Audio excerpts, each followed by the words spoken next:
Your Excellency John Kerry, Chair of Energy Forum, President and CEO of Equino, distinguished guests, ladies and gentlemen, good morning. It's a great privilege and honor for me to be invited and deliver key speech at the official opening of the 2024 Oslo Energy Forum. This being my first time to address this gathering, which I consider important and relevant, let me acknowledge and applaud all those who put this meeting together. Ladies and gentlemen, as we navigate through the currents of rapid economic growth, technological advancements, and shifting demographics, this year's theme is befitting. It's befitting to the topic that tackle the question of creating action, transformation, change. I think our conversation should kickstart with a question, and the question is, what kind of transformation do we need? It is my understanding that the broad consensus on this central question is that we need transformation that will support low-emission, climate-resilient development.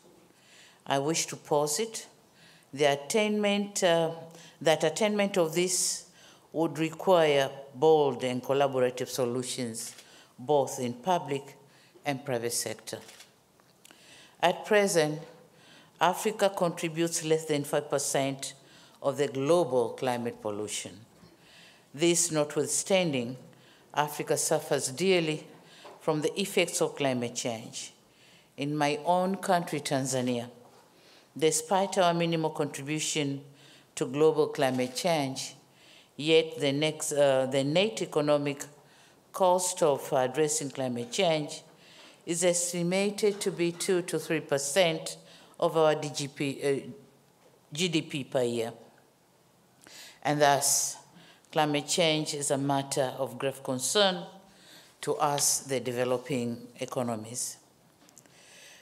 During COP28,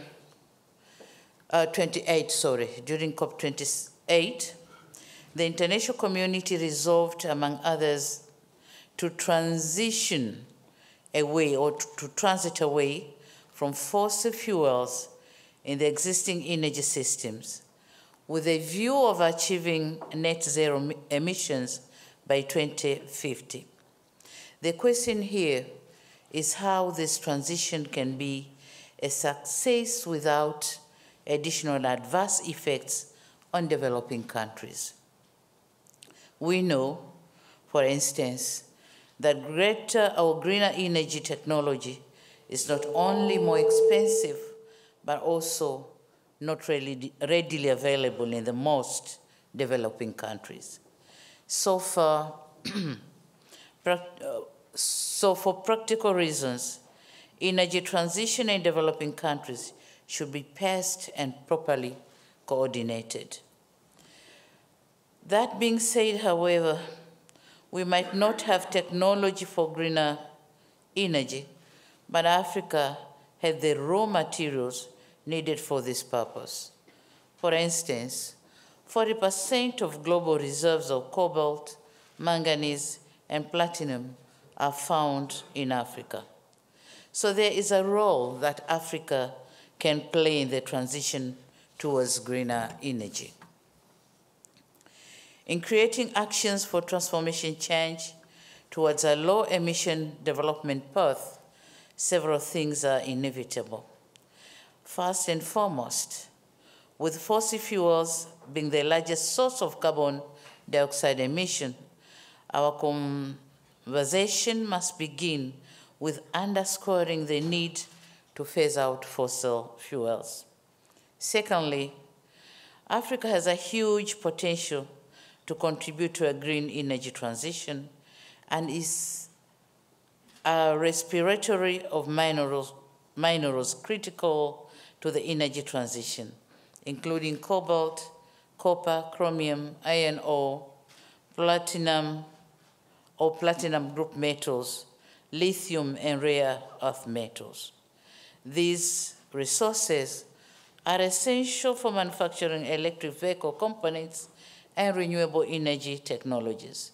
But all of these may not be useful if we lack the technology to develop them, technology which is available in the developed world.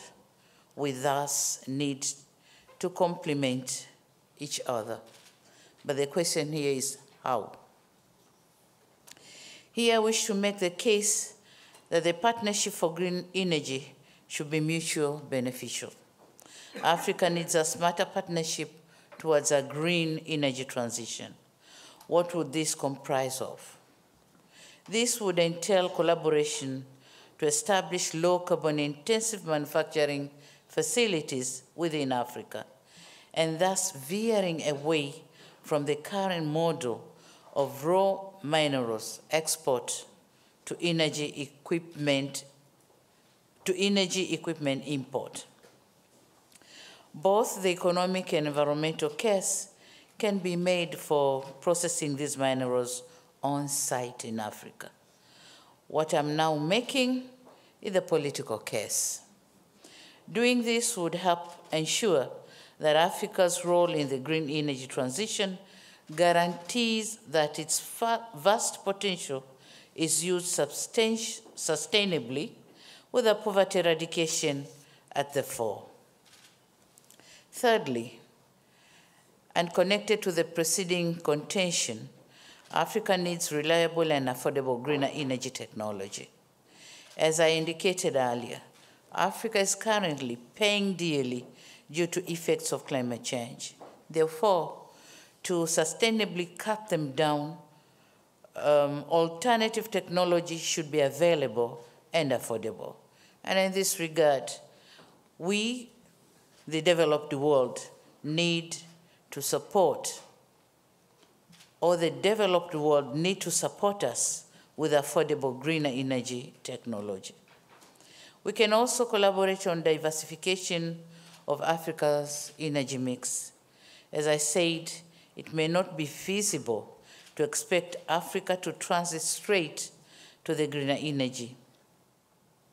But leading there, Africa needs to have a mix of energies. In Tanzania, partnerships can be forged to promote LNG, solar, wind, and geothermal, among others. Relatedly, my fourth point is that the developed world should support existing ambitious climate action solutions in Africa.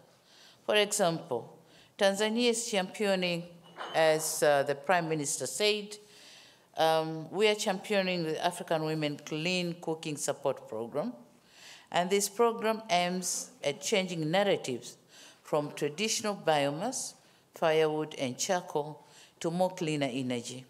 We therefore welcome support to this program and other climate action programs. I'm honored that Tanzania will co-chair the International Summit on Clean Cooking in Africa, co-organized by Norway and the International Energy Agency in Paris, May this year.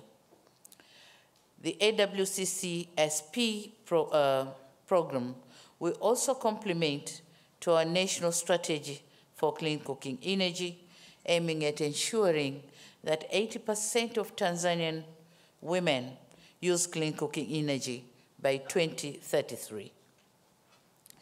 Dear participants and distinguished delegates, our commitment to the United Nations Framework Convention on Climate Change and the formulation of our national determined contribution hold significant weight.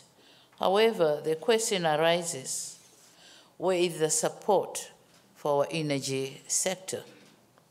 While our plea echoes through each conference to the parties' meetings, tangible progress remains elusive. International support and concerted collaboration are the cornerstone of our impact. In conclusion, and in a nutshell, the goal for transformational change is set. We seek a low-emission, climate-resilient development pathway. The necessary action for this we require joint efforts, and the developed countries should be part of these collaborative solutions. Given the resources Africa has, the continent is a critical part of the solution. As such, I wish to stress on the need to forge smart partnerships that will avail affordable green energy technologies, bridge the existing investment gap in processing critical minerals in Africa, and diversify Africa's green mix. As I conclude, ladies and gentlemen, let me reiterate my call for complementing one another towards fostering a more inclusive, equitable, sustainable development path through the renewables. 1.5 is very much possible. Let act and stop the rhetoric. I thank you all for your kind attention.